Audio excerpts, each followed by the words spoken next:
بسم اللہ الرحمن الرحیم۔ سوال یہ پوچھا گیا تھا کہ اگر نمازی نماز پڑھتے ہوئے کوئی سجدہ چھوٹ گیا یا آیت سجدہ پڑھی تھی، اس کا سجدہ تلاوت نہ کیا تو آخری قعدہ میں یاد آیا تو پھر کیا حکم ہے؟ اس کا جواب ذکر کرتا چلوں کہ بقدر تشہد بیٹھنے کے بعد یاد آیا کہ سجدہ تلاوت یا نماز کا کوئی سجدہ کرنا ہے، اور اب جو ہے اس نے کر لیا تو فرض ہے کہ سجدے کے بعد پھر بقدر تشہد بیٹھے۔ تو اب جو پہلے والا قاعدہ تھا وہ اس کا جاتا رہا، اور اگر بالفرض وہ قاعدہ نہیں کرتا، اس نے آیت سجدہ کا سجدہ کر لیا، یا پھر جو ہے جو سجدہ اس کے ذمہ رہتا تھا، کسی رکعت کا سجدہ باقی رہتا تھا وہ اس نے کر دیا،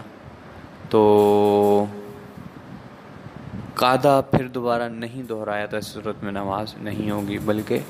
جو اس کا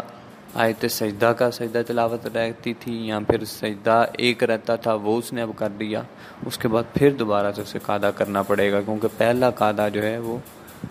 جاتا رہے گا اور دوسرا قاعدہ جب وہ کرے گا پھر وہ سلام پھیرے گا۔ اس طرح نماز کی تکمیل ہوگی، جیسا کہ